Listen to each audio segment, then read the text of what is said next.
इसी में सबसे पहले ये समझो कि विश्व में, अब मैं पहले कह देती हूं कि ये बच्चा ये क्वेश्चन ना पूछे कि मैडम ये क्या काम में आएगा, क्योंकि इस चैप्टर को पूरा पढ़ने के बाद में तुम्हें ये पता चलेगा कि इस चैप्टर को क्यों महत्वपूर्ण है, ये चैप्टर क्यों जरूरी है। क्यों? क्योंकि इस चैप्टर के लिए कहीं लिखा हुआ नहीं आता, कहीं भी नहीं तुम्हें लिखा हुआ मिलेगा कि ये संघ है, ये राज्य है, केंद्र राज्य के संबंध पढ़ो, कहीं नहीं लिखा हुआ मिलेगा।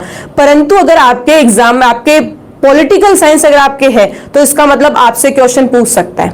आज वाला टॉपिक पढ़ने के बाद पता चलेगा कि हम लोगों ने इस टॉपिक को लास्ट में क्यों लिया, और इसी के साथ में ये टॉपिक जो है वो अभी एंड में होना क्यों जरूरी है, क्योंकि इसमें जो है वो सारे संविधान के कॉन्सेप्ट एक साथ जुड़कर आते हैं। ठीक है, तो आज हम बात करेंगे आपके यहाँ विश्व में कितने प्रकार की शासन व्यवस्था है, और उस शासन व्यवस्था में हम किसकी पालना करते हैं। तो अगर हम बात करते हैं तो विश्व में मुख्यतः आपको दो प्रकार की शासन व्यवस्था मिलती है, एकात्मक व संघात्मक। जहां तक मुझे पता है सबने सुना होगा एकात्मक क्या है, संघात्मक क्या है। तो बात को देखो, एकात्मक व्यवस्था क्या होती है, संघात्मक क्या होती है। ठीक है, संघात्मक किसके कहते हो, कहां मिलती है, एकात्मक किसे कहते हैं और कहां मिलती है। तो बात को गौर से समझना। संघात्मक व्यवस्था की बात करते हैं तो संघात्मक क्या कहता है, केंद्र के साथ राज्य सरकारों का भी अस्तित्व होना। संघ सरकार मतलब संघीय व्यवस्था का मतलब क्या हो गया, संघीय ढांचे का मतलब क्या हो गया कि भारत में केंद्र सरकार मतलब केंद्र के साथ में राज्य सरकारों का भी अस्तित्व है। बात को समझे, केंद्र के साथ राज्यों का भी अस्तित्व होना क्या कहलाया, संघात्मक कहलाया। ठीक है, और एकात्मक में क्या होता है, एकात्मक में केवल केंद्र सरकार का ही अस्तित्व होता है, राज्य सरकार नहीं होती है। ठीक है, केवल और केवल यहाँ क्या होगा, यहाँ राज्य और केंद्र दोनों सरकार का अस्तित्व होता है बच्चों, परंतु एकात्मक में जो है वो शक्ति एक ही इकाई, शक्ति जो है वो एक ही इकाई के पास में रहेगी। शक्ति का जो है वो एकीकरण होता है, शक्ति एक ही व्यक्ति के पास अकेले केवल केंद्र सरकार के पास रहती है। यहाँ होता है शक्तियों का विभाजन। यहाँ क्या होता है, यहाँ होता है शक्तियों का विभाजन। कुछ शक्तियां केंद्र के पास होती है, कुछ शक्तियां राज्य के पास होती है। कॉन्सेप्ट यहाँ से क्लियर हो गया। ठीक है, तो संघात्मक एकात्मक क्या है, हाँ या ना में फटाफट जवाब दो, हाँ ना में रिप्लाई करो। एकात्मक संघात्मक का कॉन्सेप्ट क्लियर हुआ।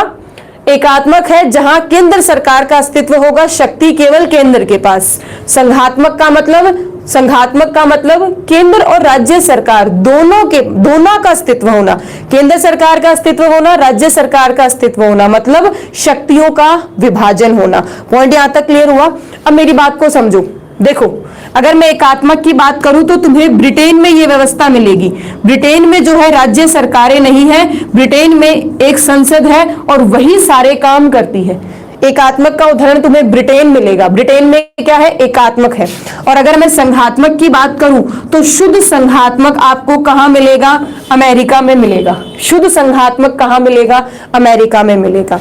जवाब दिमाग में चल रहा होगा कि मैडम भारत किस तरफ है, तो भारत किस तरफ है ये आप खुद तय करना जब मैं आपको एकात्मक संघात्मक दोनों व्यवस्थाएं भारत के प्रारूप में समझा दूंगी। ठीक है, इसका निर्णय जो है वो आप खुद करना कि भारत एकात्मक है या संघात्मक है। ठीक है, भारत दोनों है या दोनों में से एक है, ये आप खुद तय करेंगे, मैं नहीं बताने वाली। ठीक है, परंतु हमारे यहाँ मुख्यतः बात को ध्यान से सुनना, हम संघीय ढांचे को पढ़ने जा रहे हैं। इसका मतलब मैं तुम्हें एकात्मक और संघात्मक दोनों व्यवस्था को समझाऊंगी। सबसे पहले मैं आपके सामने एक बात रखना चाहती हूं, और वो बात क्या है, एक मुद्दा था एसआर बॉम्बे वर्सेस भारत संघ। एक मुद्दा था 1994 में इसका निर्णय आया था। एक विवाद था एसआर बम्बई वर्सेस भारत संघ 1994। इस विवाद में मेरी बात को थोड़ा ध्यान से सुनना। इस विवाद के अंदर हुआ क्या था, विवाद के ऊपर विवाद क्या था, मतलब इसके ऊपर मुद्दा क्या था, कर्नाटक की जो सरकार थी उस सरकार के अंदर कुछ मतभेद पैदा हुए। जैसे कि आज हमारे राजस्थान सरकार में मतभेद है ना, मतभेद है, पर इसका मतलब ये थोड़ी ना है कि बहुमत चला गया।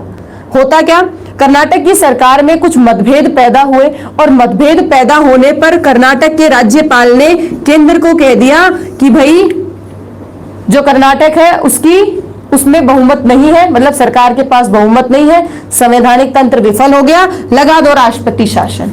अब क्या हुआ, केंद्र ने कर्नाटक में राष्ट्रपति शासन लगा दिया। केंद्र ने क्या किया, कर्नाटक में राष्ट्रपति शासन लगा दिया और कर्नाटक के जो मुख्यमंत्री थे एसआर बम्बई, उन्होंने इस चीज को, इस राष्ट्रपति शासन को न्यायालय में लेकर चले गए। इस राष्ट्रपति शासन को कहां लेकर चले गए, न्यायालय में लेकर चले गए कि ये तो गलत है, ये तो गलत है। राष्ट्रपति शासन किस आधार पर लगा, तो राष्ट्रपति शासन ने कहा कि आपके पास में, आपकी सरकार के पास बहुमत नहीं है, इसलिए राष्ट्रपति शासन लगाया। यहां सरकार, जब कर्नाटक की सरकार को पूछा गया तो कर्नाटक की सरकार के पास बहुमत था। हुआ क्या, हुआ ये कि राज्य, आप ये कह सकते हैं राज्यपाल ने अपने सदन में बैठे बैठे केंद्र को दिशा निर्देश दे दिए और केंद्र ने राष्ट्रपति शासन लागू कर दिया। इस व्यक्ति ने राष्ट्रपति शासन को चुनौती दी न्यायालय में। इस व्यक्ति ने क्या किया, न्यायालय में चुनौती दी और न्यायालय में चुनौती देते हुए संघात्मक को, ध्यान से सुनना, न्यायालय में चुनौती दी गई और इस चुनौती में एसआर बम्बई विवाद में संघात्मक संरचना को संविधान का आधारभूत संरचना या आधारभूत ढांचा माना गया। मेरी बात को बड़े ही ध्यान से सुनना। क्या ध्यान से सुनना है कि आपके यहाँ केंद्र सरकार जो है वो सारी शक्तियां, सारे कार्य कर सकती है, परंतु अपने किसी काम से वह संघात्मक व्यवस्था में कोई भी परिवर्तन, कोई भी छेड़छाड़ नहीं कर सकती। मतलब संघात्मक जो ढांचा है वो हमारे संविधान का आधारभूत ढांचा है, वो हमारे संविधान की आधारभूत संरचना है। इसमें कोई परिवर्तन, कोई छेड़छाड़ केंद्र सरकार नहीं कर सकती है। पॉइंट यहां से क्लियर हुआ? तो मेरी बात को गौर से सुनना। एसआर बम्बई विवाद भारत संघ, जो भारत सरकार के खिलाफ हुआ, 1994 में इसका निर्णय आया और सुप्रीम कोर्ट ने इसमें दो बड़े प्रमुख जो इसके निर्णय थे। हालांकि मैंने आपको राष्ट्रपति शासन अनुच्छेद 356 में इस विवाद को बहुत अच्छे से समझाया है, ठीक है ना, इस विवाद को बहुत अच्छे से मैंने समझाया है 356 राष्ट्रपति शासन के अंदर। इस विवाद को यहाँ केवल दो ही चीजों के लिए मुख्य रूप में मैं तुम्हें समझा रही हूं, और एक तो क्या है, संघात्मक ढांचे को आधारभूत ढांचा, और एक था पंथ निरपेक्षता। मतलब पंथ निरपेक्ष और संघात्मक, इन दोनों व्यवस्था को संविधान का आधारभूत ढांचा या आधारभूत संरचना में शामिल किया गया। मेरी बात यहां तक समझे? मेरी बात यहां तक तुम्हारे दिमाग में क्लियर हुई या नहीं हुई, मुझे इतना बताओ। तो आपके यहाँ संघात्मक जो शासन है, संघात्मक जो ढांचा है, वो संविधान का आधारभूत ढांचा है। जो पंथ निरपेक्षता है वो संविधान का आधारभूत ढांचा है। बच्चों एग्जाम में ये क्वेश्चन सीधा आ सकता है कि संघात्मक शासन व्यवस्था को आधारभूत ढांचा, संघात्मक शासन व्यवस्था को आधारभूत ढांचा किस विवाद के तहत कहा गया। पॉइंट यहां से क्लियर, ध्यान से सुनना। मैं इस विवाद को इसलिए डिस्कस किया क्योंकि एग्जाम में यहां से क्वेश्चन आता है, फिर बच्चा हक्का पक्का रहता है। पहले तो उसको ये नहीं पता होता संघात्मक क्या है, फिर उसको ये नहीं पता होता कि संघात्मक को आधारभूत ढांचा वो किस विवाद ने कहा था, पंथ निरपेक्षता को आधारभूत ढांचा, आधारभूत संरचना किसने कहा था। तो एसआर बम्बई विवाद ने संघात्मक और पंथ निरपेक्षता को, संघात्मक और पंथ निरपेक्षता को संविधान का आधारभूत ढांचा या आप कह सकते हो मूलभूत ढांचा कहा। मतलब संसद परिवर्तन कर सकती है, संशोधन कर सकती है, परंतु मूलभूत ढांचे में परिवर्तन और संशोधन या आधारभूत जो संरचना है उसमें संशोधन और परिवर्तन नहीं कर सकती है। चलो अब बात कर लेते हैं। मैं सबसे पहले आपकी चर्चा करूंगी संघात्मक की। हम बात करेंगे आपके देश में संघात्मक प्रावधान कौन कौन से हैं। देखो अभी चीजों को समझना, जब मैं संघात्मक प्रावधानों की बात करूंगी तब भारत की कौन कौन से संघात्मक विशेषताएं हैं हम उनकी चर्चा करेंगे। ठीक है, हम केवल उनकी चर्चा करेंगे जो भारत की संघात्मक रूप में विशेषताएं हैं। और जब मैं एकात्मक पढ़ाऊंगी तब उस वक्त हम चर्चा करेंगे जो है भारत की एकात्मक संरचना को दर्शाता है। हालांकि हमारे यहाँ संविधान कह लो, सुप्रीम कोर्ट कह लो, एक बात को गौर से सुनना, कहीं भी संविधान में यह नहीं लिखा हुआ कि हमारा संविधान एकात्मक है या संघात्मक है। मेरी बात को एकदम क्लियर करो, एकदम क्लियर करो कि हमारे संविधान में कहीं नहीं लिखा हुआ, कहीं भी यह उल्लेखित नहीं है कि संविधान जो है वो एकात्मक है या भारत की शासन प्रणाली एकात्मक है या संघात्मक है। इसका कोई भी उल्लेख जो है वो संविधान में नहीं किया गया। फिर आप कहोगे मैडम आप फिर कैसे कह रहे हो कि संघात्मक है? तो बच्चों एक चीज ध्यान रखना, संविधान के अंदर कुछ प्रावधान ऐसे हैं, कुछ बातें ऐसी हैं जिन्हें देखकर लगता है कि हमारे यहाँ क्या है, संघात्मक शासन प्रणाली है। और कुछ प्रावधान ऐसे हैं, कुछ प्रावधान ऐसे हैं, कुछ विशेषताएं आपके संविधान की ऐसी हैं जो आपके शासन व्यवस्था को एकात्मक के रूप में दर्शाती हैं। आज हम उन दोनों की चर्चा करेंगे, ठीक है, दोनों की चर्चा करेंगे। सबसे पहले हम बात कर ले संघात्मक की। हालांकि अगर बात करें तो संघात्मक प्रारूप जो है वो थोड़ा ज्यादा अपनाया गया, परंतु एकात्मक भी अपने आप में मजबूत है, दोनों ही मजबूत है, नो डाउट। अब देखो संघात्मक की प्रावधानों की बात करती हूं तो सबसे पहले यह कहा जा सकता है कि आपके यहां संघात्मक मतलब शक्तियों का बंटवारा, संघात्मक मतलब राज्य सरकार का अस्तित्व है, ठीक है, शक्ति का बंटवारा। तो सिंपल सी बात को समझना, अब मैं जितने भी प्रावधान बताऊंगी उन सभी प्रावधानों में राज्य सरकार का अस्तित्व होना और शक्तियों का विभाजन होना, शक्ति जो है वो अकेले केंद्र के पास नहीं है, इस चीज को दर्शाऊंगी, ठीक है ना, इस चीज को दर्शाएंगे। सबसे पहला पॉइंट है वो है क्या, विषयों का बंटवारा। सबसे पहली विशेषता क्या है, विषयों का बंटवारा, विषयों का बंटवारा। अब देखो ये बात आप सबको पता है कि अनुसूची 7 में 3 विषयों को बांटा गया, हाँ या ना, सबको पता है। अब आपने अनुसूची तो पता है आपको कि अनुसूची 7 में विषयों को बांटा गया। मैं आपको यहां बताती हूं अनुच्छेद 246, अनुच्छेद कौन सा है, 246। अनुच्छेद 246 कहता है कि आपके यहां 3 प्रकार से कार्यों का विभाजन किया गया है। बोले 3 हिसाब से, कैसे 3 हिसाब से काम बांटा, मतलब आपके यहां ध्यान से सुनना, हालांकि इस चीज को हम पहले चर्चा कर चुके हैं। अनुच्छेद 246 में साफ लिखा है शक्तियों का विभाजन, कार्यों का विभाजन 3 प्रकार से किया गया। ये आर्टिकल याद होना चाहिए।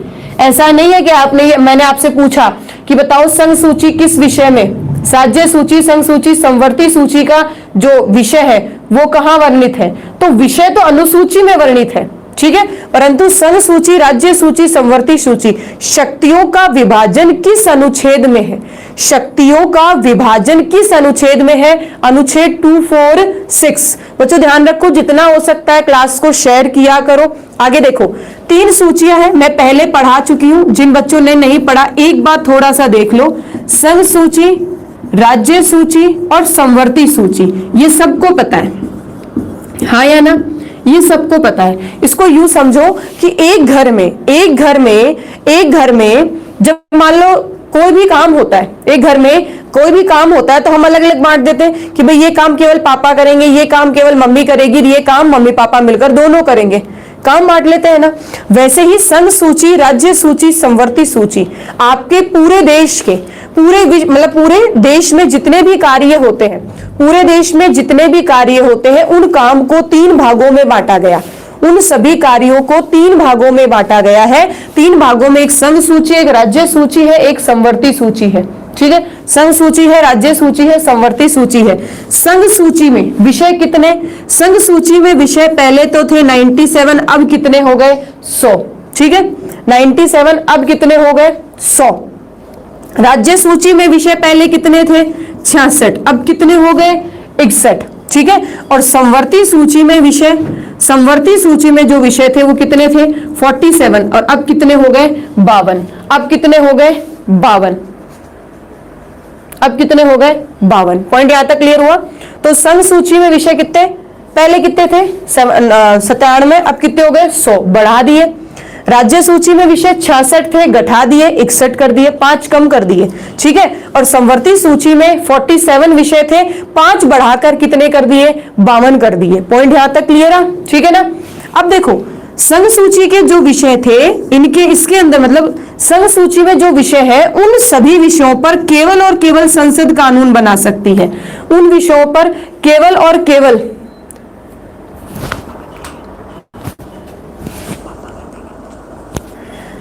केवल कौन कानून बना सकती है? संसद कानून बना सकती है, पहली बात। अब मेरी बात को थोड़ा यहां गौर से सुनना, थोड़ा सा गौर से सुनना। क्यों सुनना है गौर से? क्योंकि मैं यहां लिख रही हूं सामान्यतः राज्य सूची के जो विषय है, सामान्यतः राज्य सूची के जो विषय हैं इन पर कानून राज्य की विधानमंडल बनाती है। इन पर कानून राज्य की विधानमंडल बनाती है। मेरी बात यहां तक क्लियर हुई? हाँ या ना? जो इस पर विषय, यहां देखो मैंने लिखा केवल, मैंने क्या लिखा? केवल। केवल का मतलब केवल संसद को बनाने का अधिकार है। केवल का मतलब क्या हुआ? केवल संसद को बनाने का अधिकार है। ठीक है, अब बात करते हैं इसकी, अब बात करते हैं इसकी सामान्यतः। किसकी बात करेंगे? सामान्यतः जो है वह राज्य विधानमंडल को इसका अधिकार, मतलब राज्य विधानमंडल भी कानून बना सकती है। आगे चलकर मैं आपको पढ़ाऊंगी, आवश्यकता पड़ने पर केंद्र सरकार भी इस पर कानून बनाती है। इसीलिए मैंने क्या लिखा है? सामान्यतः। इस पे मैंने क्या लिखा? सामान्यतः। और समवर्ती सूची पर जैसा कि आप सबको पता है केंद्र और राज्य दोनों जो है वो कानून का निर्माण करते हैं। केंद्र और राज्य जो है वो दोनों कानून का निर्माण करते हैं। आवश्यकता पड़ने पर केंद्र कानून बनाता है, आवश्यकता पड़ने पर राज्य कानून बनाता है।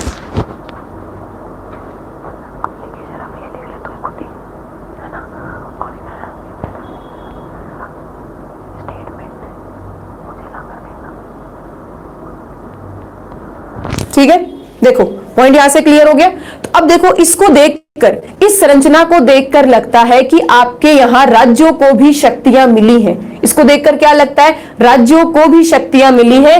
कुछ शक्तियां केंद्र को दे दी और जो आवश्यकताएं राज्य विशेष थी, मतलब देखो कृषि है तो मुझे बताओ कृषि हर राज्य में एक जैसी होती है क्या? नहीं होती ना। तो कृषि विषय किसमें कर दिया? राज्य सूची में कर दिया। कुछ ऐसे विषय चिकित्सा है, शिक्षा है, कुछ ऐसे विषय चिकित्सा, शिक्षा, ये ऐसे विषय थे जो केंद्र और राज्य दोनों में जरूरी थे, इसलिए हमने इसको किसमें डाल दिया? समवर्ती सूची में डाल दिया। पॉइंट यहां से क्लियर हो गया। अब भी देखो इन विषयों के विभाजन से लगता है कि हमारे यहां संघात्मक व्यवस्था है। पॉइंट यहां तक क्लियर? ठीक है, अब देखो, अब मैं अगली विशेषता बताती हूं संघात्मक की, कि हमारे भारत में राज्यों को संविधान ने, मतलब संविधान ने राज्यों को और किस प्रकार अधिकार दिए। अब देखना दूसरी बात हम समझेंगे और वो है राज्यसभा। राज्यसभा का संसद में दूसरा सदन होना। अब देखो कितनी बड़ी खास बात है, कितनी बड़ी खास बात है, इसको समझने वाली बात है। आपके यहाँ केंद्र जो है, मतलब दिल्ली जो में बैठी जो सरकार है, जो केंद्र सरकार है, केंद्र सरकार राज्यों का अहित न करे, केंद्र सरकार राज्यों का अहित न करे, इसलिए हमने राज्यों के प्रतिनिधि के रूप में एक अलग से सदन बनाया। बताओ राज्यसभा किस लिए बना? अगर राज्यसभा की बात करें, इस सदन का जो निर्माण है वो राज्य के प्रतिनिधि के रूप में किया गया। किस रूप में किया गया? राज्य के प्रतिनिधि के रूप में किया गया। भाई राज्यसभा का ऐसा नहीं कि एक सदन बनाना था हमें ना, राज्यसभा का निर्माण इसलिए हुआ ताकि राज्यसभा जो है वो केंद्र में राज्य का प्रतिनिधित्व कर सके। कैसे कर सके? बात को समझना। केंद्र सरकार जो है, ठीक है, केंद्र सरकार जो है वो राज्यों का अहित न करे, केंद्र सरकार जो है वो राज्यों का अहित न करे, या कोई भी ऐसा काम नहीं करे जो राज्यों के लिए उपयोगी ना हो या राज्यों के हित में ना हो। कहीं भी ऐसा ना हो जिसमें केंद्र अपना फायदा देखे और राज्यों को कोई भी फायदा न हो। ठीक है, कोई भी फायदा न हो। तो आप यहाँ सीधी सी बात समझना, इस चीज को ध्यान में रखते हुए देखना। आपके यहाँ मान लो केंद्र में कौन है? मोदी। किसकी सरकार? मोदी सरकार। अब मोदी सरकार किसी भी राज्य को नुकसान न पहुंचाए, वो मोदी सरकार जो है वो राज्य से राज्यों को नुकसान किससे पहुंचाएगी? संसद में कानून बनाकर पहुंचाएगी। सीधी सी बात समझो। देखो संविधान बनाने वालों ने कितनी बारीक चीजों को ध्यान में रखा। मोदी सरकार, केंद्र सरकार, ठीक है, वो क्या करेगी, राज्यों को नुकसान पहुंचाने के लिए अगर कोई कानून बनाती है या ऐसा कानून बनाए जो राज्यों के हित में ना हो, तो क्या करेगी, संसद में कानून बनाएगी। अब सोचो, संसद में कानून बनाएगी तो लोकसभा तो चलो केंद्र की ही है, परंतु जो राज्य है वो तो राज्य का है, जो राज्यसभा है वो तो राज्य की है। अगर कुछ भी गलत हो रहा है राज्यों के लिए, ठीक है ना, कुछ भी गलत हो रहा है राज्यों के लिए, तो राज्यसभा उसका विरोध कर सकती है। मेरे पॉइंट को यहां तक समझे, हाँ या ना। तो राज्यसभा जो है वो संसद में, केंद्र में एक दूसरा सदन है, केंद्र में एक दूसरा सदन है जो कि राज्य का प्रतिनिधित्व करती है। और राज्य का प्रतिनिधित्व कैसे करती है बच्चों, आप सबको पता है, अनुच्छेद 80 के आधार पर राज्यसभा के सदस्यों को राज्यों की विधानसभा द्वारा निर्वाचित किया जाता है। बात को समझे। अब अगर राज्य की विधानसभा अपने प्रतिनिधि भेज रही है, राज्य की विधानसभा अगर अपने प्रतिनिधि भेज रही है, सिंपल सी बात समझो, अगर अपने प्रतिनिधि भेज रही है तो ये जो भेजे गए प्रतिनिधि है ये राज्य का ही तो ध्यान रखेंगे, क्योंकि इनको राज्य का प्रतिनिधित्व करने के लिए तो राज्यसभा में भेजा है। तो सिंपल सी बात समझना, अगर मैं बात करूं आपके 245 की, तो 245 में 12 तो मनोनीत होते हैं ना, बाकी 233, ध्यान से सुनना, 12 तो चलो राष्ट्रपति मनोनीत करता है, तब हम नहीं कह सकते कि भाई ये राज्य का प्रतिनिधित्व करते हैं। तो एग्जाम में कभी क्वेश्चन देखो, सिंपल सी बात समझना, अगर एग्जाम में कभी क्वेश्चन देखो कि राज्यसभा में कितने सदस्य राज्य का प्रतिनिधित्व करते हैं, राज्यसभा में कितने सदस्य राज्य का प्रतिनिधित्व करते हैं, तो राज्य का प्रतिनिधित्व कितने को लोग करते हैं, 233। कितने लोग करते हैं, 233। मेरी बात को यहां समझे, हाँ या ना। मैंने ये समझाया कि राज्यसभा जो है वो संसद में एक तरह से दूसरा सदन है, एक दूसरे सदन के रूप में काम करता है, और राज्यसभा को जोड़ने का सबसे बड़ा उद्देश्य था राज्यों का प्रतिनिधित्व संसद में किया जाए, ताकि अगर संसद राज्यों के लिए कोई अहितकारी या गलत कानून बनाती है तो राज्यसभा उस कानून को रोक सके, राज्यसभा उसका विरोध कर सके, क्योंकि राज्यसभा का दायित्व है, जिम्मेदारी है कि वह सारे कानून, सारी व्यवस्थाओं को राज्य में ध्यान में रखे। किसमें ध्यान में रखे, राज्यों को ध्यान में रखते हुए कानून का निर्माण करे। इसीलिए आपके यहां राज्यसभा में अनुच्छेद 80 के आधार पर राज्यों की विधानसभा के सदस्यों को निर्वाचित किया जाता है। पॉइंट यहां से क्लियर हो गया। तो दूसरा हमारे यहां संघात्मक की क्या विशेषता है, भारत में दूसरी विशेषता क्या है संघात्मक की, दूसरी विशेषता है राज्यसभा का संसद में दूसरा सदन होना, जो ध्यान से सुनो, जो राज्य का प्रतिनिधित्व करती है, क्योंकि राज्यसभा के सदस्य राज्यों की विधानसभाओं द्वारा निर्वाचित किए जाते हैं। पॉइंट यहां से क्लियर हो गया, हाँ या ना। ये आपकी क्या हो गई, दूसरी संघात्मक विशेषता हो गई भारत की। तीसरी की बात कर लेते हैं, वो है अखिल भारतीय सेवा। अब दिमाग दौड़ रहा होगा, दिमाग इसलिए दौड़ रहा होगा क्योंकि बहुत सारे बच्चों ने अखिल भारतीय सेवा को एकात्मक में पढ़ा है, ठीक है, नो डाउट। मैंने भी आपको विशेषताएं लिखवाई है ना, उन विशेषताओं में अखिल भारतीय को मैंने एकात्मक लिखवाया। आज आपको मैं ये समझाऊंगी कि अखिल भारतीय जो सेवाएं हैं वो हमारे यहाँ संघात्मक को कैसे दर्शाया जाता है, ठीक है ना, संघात्मक को कैसे दर्शाया जाता है। तो अखिल भारतीय सेवा, ठीक है, ये हम सबको पता है अखिल भारतीय सेवाएं क्या है। अगर देखा जाए तो अखिल भारतीय सेवाएं कितने प्रकार की हैं, 3 प्रकार की है, आईएएस, आईपीएस और आईएफएस, मतलब फॉरेन सर्विस की बात कर रही हूं मैं, ठीक है। ये 3 प्रकार की आपके यहाँ अखिल भारतीय सेवा है। अब अगर एग्जाम में कभी क्वेश्चन देखो कि अखिल भारतीय सेवाओं का जनक कौन है, अखिल भारतीय सेवाओं का जनक कौन है बच्चों, जवाब दो, सरदार वल्लभ भाई पटेल। सरदार वल्लभ भाई पटेल जो है वो अखिल भारतीय सेवाओं के जनक हैं। आपने इन्हें जनक क्यों कहा, मेरी बात को थोड़ा सा समझना, थोड़ा सा ऐतिहासिक पृष्ठभूमि को समझते हैं। आपके यहाँ अंग्रेजों ने प्रशासनिक सेवाओं को शुरू किया। अंग्रेजों ने प्रशासनिक सेवाओं को शुरू किया और प्रशासनिक सेवाओं के जो अधिकारी थे उनके पास बहुत सारी शक्तियां थी, बहुत पावर्स थी। अब देखो हुआ क्या, हमारे जितने भी आंदोलन करने वाले व्यक्ति थे वो आंदोलन करते और उन्हें दंड या उनके खिलाफ काम करते प्रशासनिक अधिकारी। तो हमारे यहाँ जो भारतीय व्यक्ति थे, हम लोग जो आंदोलन करते थे, वो सोचते थे कि भाई जिस दिन हमारी सरकार या जिस दिन भारत पर भारतीयों का शासन हुआ, सबसे पहले प्रशासनिक अधिकारियों का काम तमाम करेंगे, मतलब ये प्रशासनिक व्यवस्था ही हटा देंगे हम लोग, ठीक है, इनका काम ये था। अब देखो हुआ क्या, जब संविधान सभा बन रही थी, संविधान बन रहा था, तो संविधान बन रहा था उसमें अकेले ही मान के चलो सरदार वल्लभ भाई पटेल ऐसे व्यक्ति थे जिन्होंने अखिल भारतीय का समर्थन किया।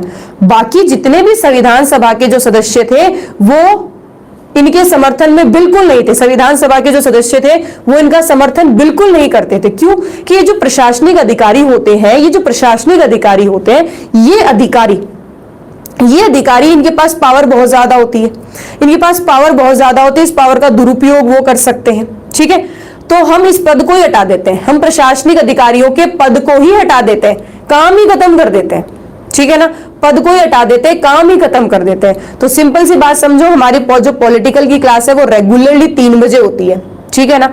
अब देखो सरदार वल्लभ भाई पटेल ने इसका समर्थन किया, यहां तक कह दिया कि अगर अखिल भारतीय सेवाओं को नहीं जोड़ा गया तो मैं जो है, मतलब सरदार वल्लभ भाई पटेल जो है वो संविधान सभा से अपना त्याग पत्र दे देंगे।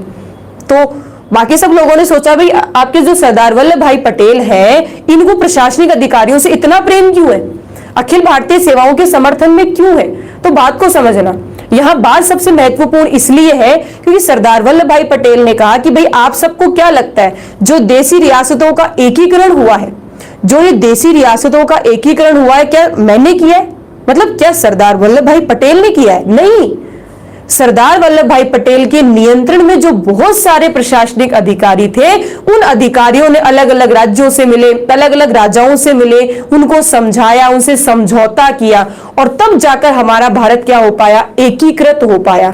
तो सरदार वल्लभ भाई पटेल ने साफ कहा ये प्रशासनिक अधिकारी हैं, ठीक है, ये प्रशासनिक अधिकारी हैं जिनके कारण हमारा भारत एक हो पाया और यही प्रशासनिक अधिकारी हैं जो हमारे भारत को आगे तक ले जाएंगे, हमारे भारत का विकास करेंगे। अगर प्रशासनिक अधिकारी के पद नहीं होंगे तब क्या आप राजनेताओं के आधार पर, केवल और केवल राजनेताओं के आधार पर देश को छोड़ देंगे? तो इस बात पर बिल्कुल गौर किया गया। अखिल भारतीय सेवाओं को संविधान में जगह दिलाने का सबसे महत्वपूर्ण काम किया है सरदार वल्लभ भाई पटेल ने। अखिल भारतीय जो सेवाएं हैं, अखिल भारतीय सेवाओं के लिए सरदार वल्लभ भाई पटेल ने एक बहुत बड़ा कॉन्सेप्ट दिया, मेरी बात को समझना। अखिल भारतीय सेवाओं के लिए बहुत बड़ा इन्होंने कॉन्सेप्ट दिया और इन्होंने कहा कि आप सोचो, अखिल भारतीय सेवाओं के अधिकारी केंद्र द्वारा नियुक्त होंगे, केंद्र उन्हें नियुक्त करेगी, ट्रेनिंग देगी और संविधान के कॉन्सेप्ट को वो अखिल भारतीय सेवा के अधिकारी पूरे राज्यों में लागू करेंगे। एक सिंपल सी बात को समझना, अगर राज्य में कोई व्यक्ति है और उसे राज्य प्रशासनिक सेवा अधिकारी का पद उसे मिला राज्य में, तो उसकी सोच क्या है, केवल राज्य तक सीमित होगी, उस व्यक्ति की सोच संकीर्ण होगी, केवल राज्य तक सीमित होगी। परंतु अगर अखिल भारतीय सेवा का अधिकारी है जो पूरे भारत को एक जैसा मानता है, जो भारत के संविधान के कॉन्सेप्ट को पूरे राज्यों में लागू करेगा, ठीक है ना, तो यहाँ क्या हुआ, अखिल भारतीय जो सेवा है उसकी विशेषता निकल कर आई। और अखिल भारतीय जो प्रशासनिक अधिकारी है उनका दिमाग बहुत विस्तृत होता है। तभी तो सोचो, राजस्थान में पला बड़ा व्यक्ति जो है वो तमिलनाडु में भी काम करता है। जो IAS अधिकारी, IPS अधिकारी होते हैं, जरूरी थोड़ी ना राजस्थान वाले को राजस्थान कैडर मिलता है, बिल्कुल भी नहीं। राजस्थान वाले को यूपी है, बिहार है, महाराष्ट्र है, गोवा है, कहीं भी कोई भी कैडर मिल सकता है। सिंपल सी बात समझो, क्योंकि उनकी सोच जो होती है बहुत विस्तृत होती है। जो IAS अधिकारी, IPS अधिकारी जो होते हैं, अखिल भारतीय सेवा के जो अधिकारी होते हैं। तो सिंपल सी मेरी बात को समझे। अब देखो, यहां अगर आप बात करते हैं तो सबसे पहली बात, अखिल भारतीय सेवाओं का निर्माण किस लिए हुआ? अखिल भारतीय सेवाओं का निर्माण केंद्र व राज्य के मध्य मधुर संबंध स्थापित करने के लिए किया गया। क्या किया कि हमारे यहाँ केंद्र से ट्रेंड होंगे, ये लोग जो है केंद्र में चुनेगी, नियुक्त करेगी और केंद्र से ही इनकी ट्रेनिंग होगी और ट्रेनिंग करने के बाद ये जो हाई स्किल्ड पर्सन है ये राज्य में आकर काम करेंगे। ये क्या करेंगे? ये राज्य में आकर काम करेंगे। जिससे क्या होगा, राज्य और केंद्र के बीच में एक मधुर संबंध स्थापित होगा।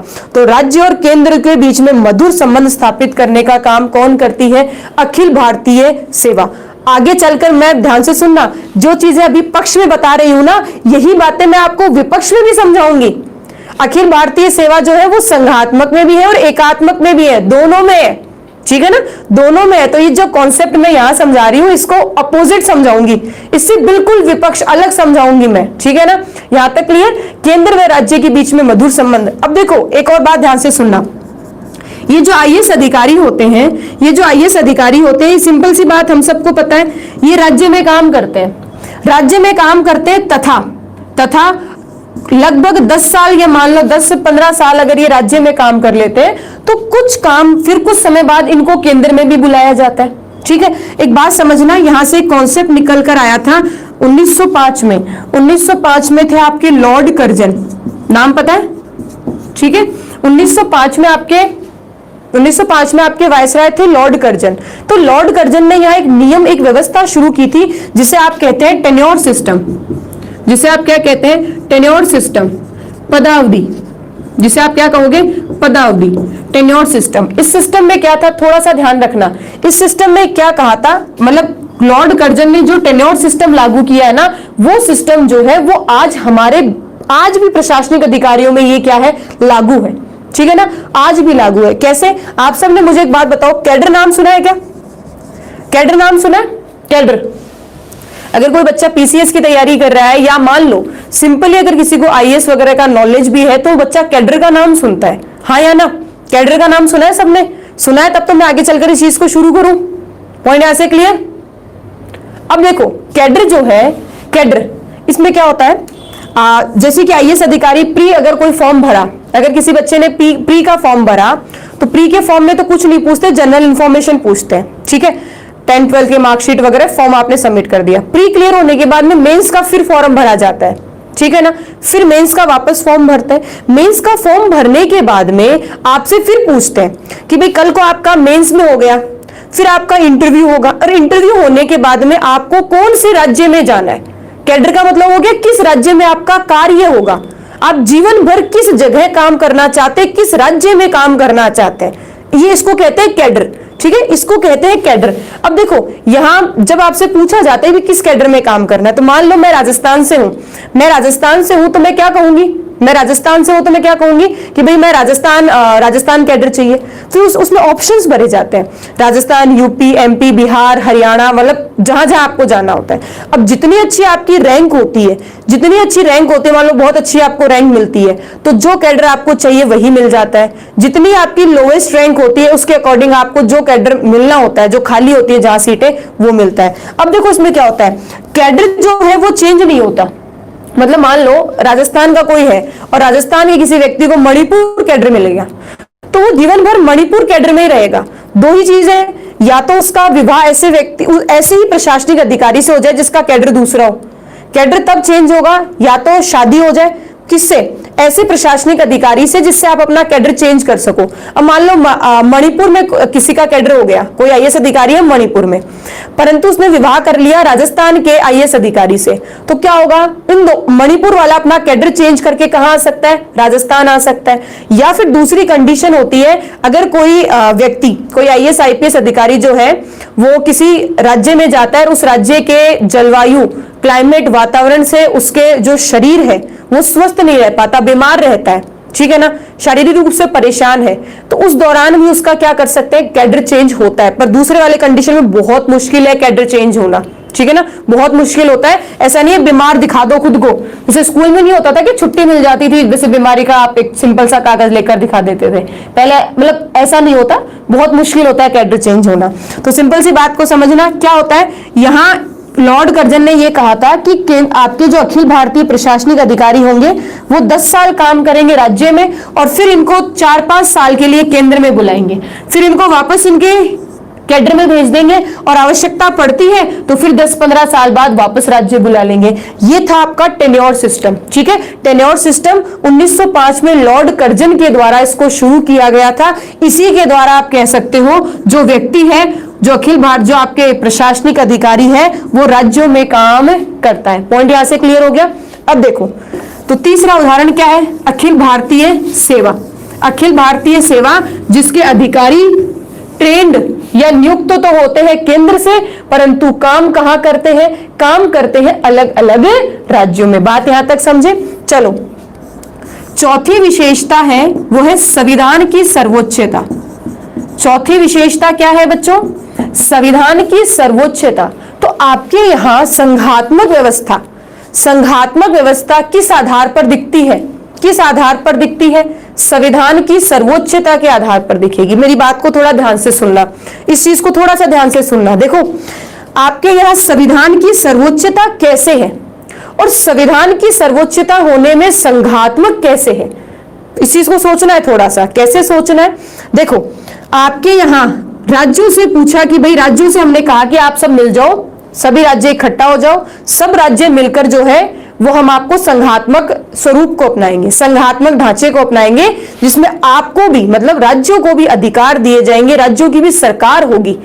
तो आपके यहाँ जो राज्य है उन्होंने कहा कि बताओ, आप हमें अलग से सरकार बनाने दोगे, अलग से हमें शक्तियां दोगे, राज्य को अलग से सरकार बनाने को मौका मिलेगा, अलग से हमें शक्तियां दी जाएंगी। कहां लिखा हुआ है? तो हमने क्या कहा? हमने कहा कि हमने संविधान में लिख दिया, संविधान में लिख दिया कि राज्यों की अलग सरकारें होंगी, राज्यों के पास में भी कुछ अलग अधिकार होंगे, राज्यों के पास में भी अपनी शक्तियां होंगी। बात को समझना। क्या कहा? संविधान में लिख दिया, संविधान में लिख दिया कि राज्य के पास अपनी अलग सरकारें होंगी, राज्य के पास अपनी अलग शक्तियां होंगी। तो आपके यहां राज्य ने फिर एक बात कही, राज्य ने फिर एक बात कही कि मुझे ये बताओ, आप लोग तो आगे चलकर संविधान संशोधन करने के बाद, संविधान संशोधन करने के बाद में इन सभी शक्तियों को समाप्त भी तो कर सकते हो।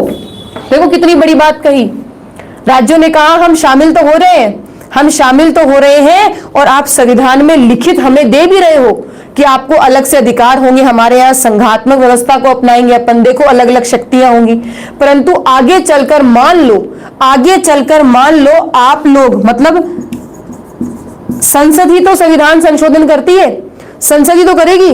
संसद आगे चलकर इन सभी राज्यों की शक्तियों को समाप्त कर दे तो क्या करेंगे? तो क्या होगा? तब मेरी बात को अब गौर से सुनना। इन्होंने क्या कहा? इन्होंने साफ साफ एक बात कह रखी है, जो भी मैं आपको पहले भी समझा चुकी हूं। देखना क्या कहा? अनुच्छेद 368 के आधार पर, 368 के आधार पर संविधान संशोधन किया जा सकता है। और संविधान संशोधन कौन करती है बच्चों? संविधान संशोधन संसद करती है, ठीक है ना।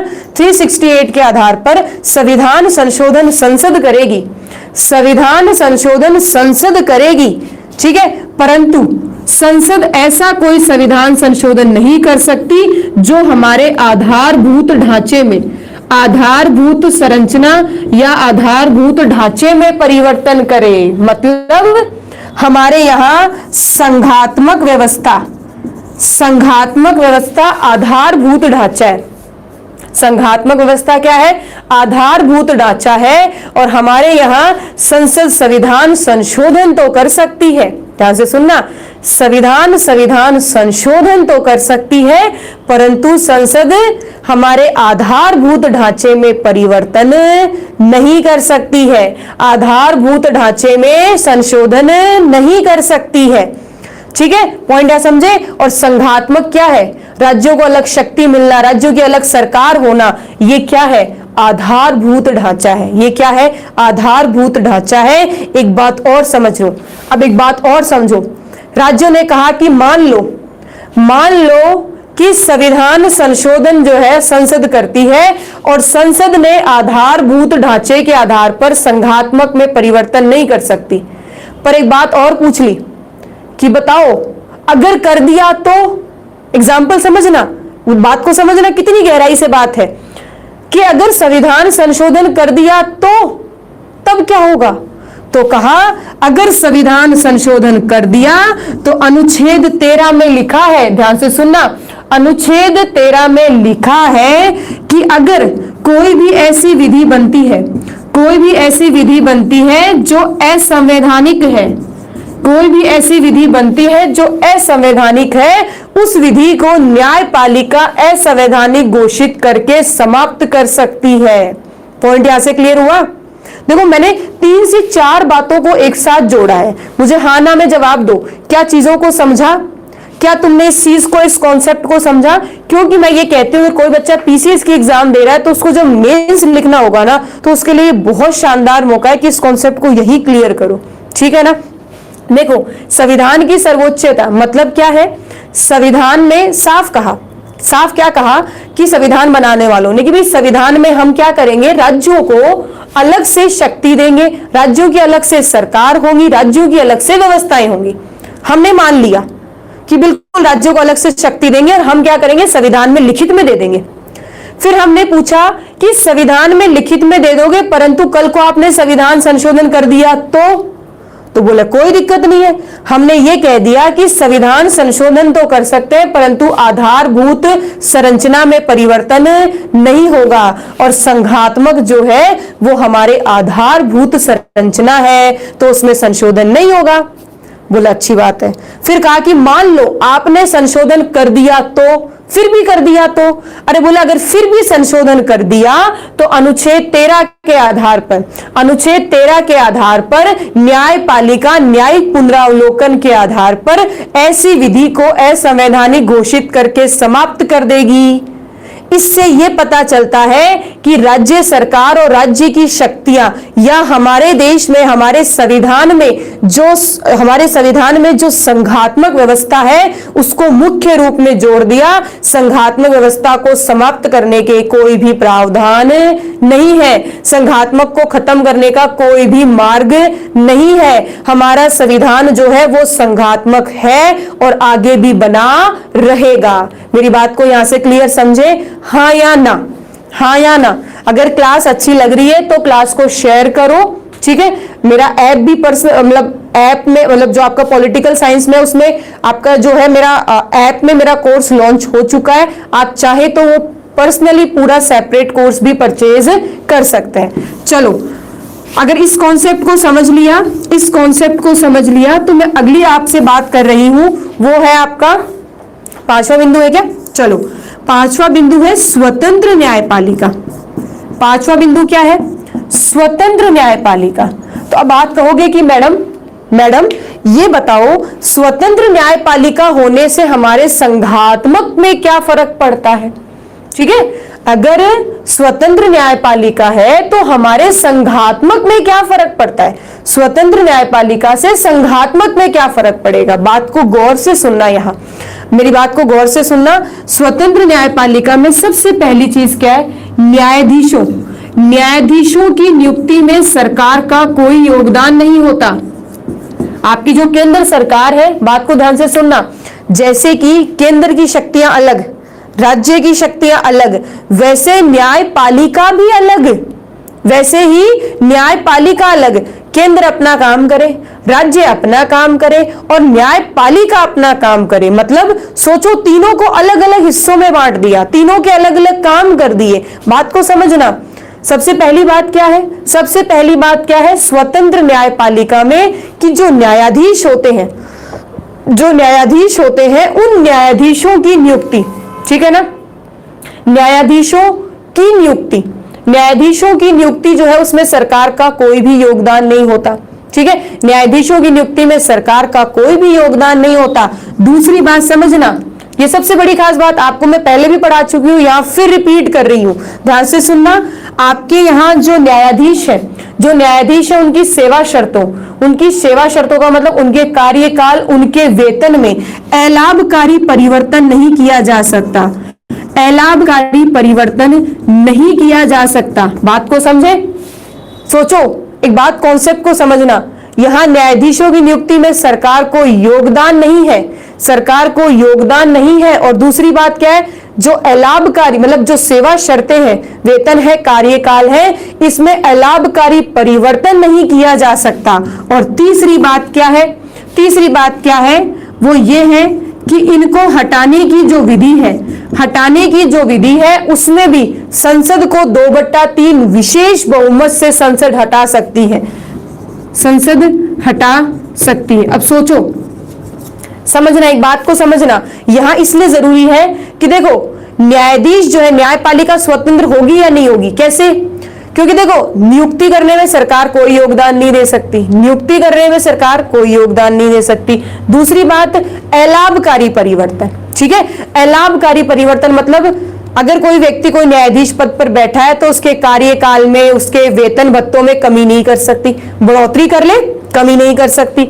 और दूसरी बात क्या है, उन न्यायाधीशों ने अगर कोई गलत काम मतलब अगर कुछ नहीं किया और मान लो केंद्र सरकार अपनी मर्जी से हटाना चाहती है, मान लो केंद्र सरकार अपनी मर्जी से ही हटाना चाहती है, तब इतनी आसानी से उनको हटाया भी नहीं जा सकता, क्योंकि इनकी जो इतनी जो हटाने की जो प्रक्रिया है जिसे आप महाभियोग कहते हैं, हटाने की जो प्रक्रिया है, ठीक है, हटाने की जो प्रक्रिया है वो इतनी जटिल है, वो इतनी जटिल है कि आज तक कोई भी न्यायाधीश जो है वो महाभियोग से हटाया नहीं गया है। पॉइंट यहां से क्लियर हो गया, बात यहां से क्लियर।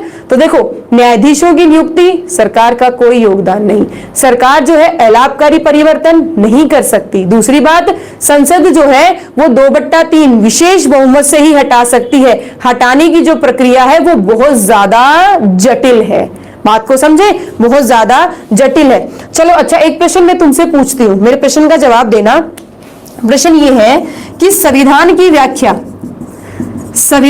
व्याख्या कौन करता है? संविधान की व्याख्या कौन करता है? मेरे इस प्रश्न का जवाब दो। संविधान की व्याख्या कौन करता है? पहला राष्ट्रपति, दूसरा न्यायपालिका, तीसरा प्रधानमंत्री, चौथा राज्यपाल। बताओ बताओ कौन करता है? बिल्कुल सही, व्याख्या कौन करती है? न्यायपालिका करती है। संविधान की व्याख्या कौन करेगी? न्यायपालिका करेगी। चौथा कॉन्सेप्ट क्लियर हुआ दिमाग में? कौन करेगी? हाईकोर्ट सुप्रीम कोर्ट पे मत जाओ बच्चों, ठीक है ना, हाईकोर्ट और सुप्रीम कोर्ट के ऊपर मत जाओ, सीधी सी बात है, संविधान की व्याख्या करने वाली कौन है? न्यायपालिका। संविधान की व्याख्या कौन करेगी? न्यायपालिका करेगी। बात यहां से क्लियर हो गई? चलो ये 5वां बिंदु है। एक और बिंदु, एक और बात समझ लो जो संघात्मक के लिए बड़ी जरूरी है। मुझे कंफर्म पता है आप लोगों ने सुना नहीं होगा, मैं बात कर रही हूं अनुच्छेद 263 की। मैं किसकी बात कर रही हूं? अनुच्छेद 263 की, 263। क्या कहता है 263? ये संघात्मक को कैसे दर्शाता है? तो देखना, आपने यहां अंतरराज्यीय परिषद का नाम सुना है क्या? अंतरराज्यीय परिषद, क्या नाम सुना है? सुना ही होगा, कंफर्म सुना होगा। अंतरराज्यीय परिषद का अध्यक्ष होता है प्रधानमंत्री, और जो इसके बाकी सदस्य होते हैं वो प्रधानमंत्री के द्वारा मनोनीत होते हैं, ठीक है ना, बाकी जो सदस्य होते हैं वो प्रधानमंत्री के द्वारा मनोनीत होते हैं। मेरे बात को समझना, अनुच्छेद 263 263 जो है वो राज्यीय परिषद है, अंतरराज्यीय परिषद है। अंतरराज्यीय परिषद का मतलब है आपके यहां जब केंद्र और राज्य के मध्य कोई विवाद हो जाए, केंद्र और राज्य के मध्य अगर कोई विवाद हो जाए तो उस विवाद को निपटाने या उस विवाद में अपने सुझाव देने का काम करती है अंतरराज्यीय परिषद। बात यहां से क्लियर हो गई? अंतरराज्यीय परिषद। मेरी इस बात को समझे? हाँ ना में जवाब दे दो, बस हाँ ना में जवाब दे दो। अंतरराज्यीय परिषद, इस बात को समझे? हाँ या ना? क्या है 263 में अंतरराज्यीय परिषद में कि भाई राज्य और केंद्र, अगर राज्य और केंद्र के बीच में, ठीक है, राज्य और केंद्र के बीच में अगर विवाद हो जाए तो विवाद को निपटाना या विवाद पर अपने सुझाव देने का काम कौन करता है? अंतरराज्यीय परिषद। इसका अध्यक्ष होगा प्रधानमंत्री, बाकी सदस्य जो है वो प्रधानमंत्री द्वारा मनोनीत होंगे। मेरी बात यहां से क्लियर हो गई? तो बच्चों एक बार मैं फिर पूछती हूं, इस संघात्मक में मैंने 6 पॉइंटों को समझाया है, ठीक है ना, मैंने 6 पॉइंट्स को समझाया है। इन 6 पॉइंट्स में कहीं कोई डाउट है तो एक बार आप पूछ लीजिए, फिर मेरा ये संघात्मक का जो कॉन्सेप्ट है वो कंप्लीट हो जाएगा। क्योंकि हमारे इन लक्षणों को, इन विशेषताओं को देखकर लगता है कि भारत में संघात्मक व्यवस्था है, ठीक है ना, इन लक्षणों को देखकर लगता है कि भारत में संघात्मक व्यवस्था है। और अगली जो प्रावधान मैं पढ़ाऊंगी उन प्रावधानों को देखकर लगता है कि भारत में एकात्मक व्यवस्था है, ठीक है, उन व्यवस्थाओं को देखकर लगता है कि एक बार देखो रिपीट करने वाले कॉन्सेप्ट में आपके लिए ज्यादा आसान होगा कि क्लास को रिवाइंड कर लो, क्लास को रिवाइंड कर लो, वो ज्यादा इजी होगा, ठीक है ना, क्योंकि मैंने इन चीजों को बहुत डिटेल में समझाया है। मैंने 5 ही पॉइंट लगभग 1 घंटे में समझाया, आप यूं मान के चले। देखो मैंने पहला ये बताया विषयों का बंटवारा, आपके यहाँ 3 सूचियां आपने बांट रखी है। मैंने दूसरा ये समझाया कि राज्यसभा में, मतलब राज्यसभा जो है वो संसद में है, केंद्र में है, और राज्यसभा जो है वो राज्य का प्रतिनिधित्व करती है, मतलब राज्य के बारे में कुछ भी गलत काम नहीं कर सकती संसद। क्यों? क्योंकि राज्य का ध्यान रखने के लिए केंद्र में कौन है? राज्यसभा है। अखिल भारतीय सेवा में हमने ये पढ़ा था कि जो आईएएस अधिकारी होते हैं वो हालांकि होते केंद्र, मतलब केंद्र में नियुक्त होते हैं, उनकी ट्रेनिंग केंद्र में होती है, परंतु वो हर अलग अलग राज्यों में काम करते हैं। और राज्यों में देखो एक बात समझना, जैसे राष्ट्रपति है, जैसे राज्यपाल है, राज्यपाल नियुक्त केंद्र करता है ना, राज्यपाल क्या करता है? नियुक्ति केंद्र करता है राष्ट्रपति, परंतु अलग अलग राज्यों के लिए काम के लिए जिम्मेदार होता है। वैसे अखिल भारतीय सेवा केंद्र राज्य के बीच में संबंध स्थापित करती है, केंद्र और राज्य के बीच में संबंध स्थापित करती है। संविधान की सर्वोच्चता मैंने पढ़ाया ही था, संविधान हमारे यहाँ सर्वोच्च है, संविधान में जो लिख दिया वो सर्वोच्च है। स्वतंत्र न्यायपालिका में सारी चीजें बताई थी कि आपके यहाँ की जो न्यायपालिका है वो पूरी तरह से क्या है? आजाद है, ठीक है। और अंतर्राज्यीय परिषद हमने अभी पढ़ाई है। पॉइंट यहाँ से क्लियर हो गया, ठीक है ना। अब यहाँ से ये डाउट क्लियर होता है, ये आपकी संघात्मक व्यवस्था जो है वो कंप्लीट है। ये क्या है? आपकी संघात्मक व्यवस्था जो है वो कंप्लीट है। अब देखो संघात्मक जो व्यवस्था है वो बिल्कुल आपकी कंप्लीट है, ठीक है। आज हम लोग इतना ही पढ़ लेते हैं। एकात्मक की विशेषताएं, एकात्मक की व्यवस्थाओं को हम कल पढ़ लेंगे, ठीक है ना। और एकात्मक की है वो हम कल पढ़ लेंगे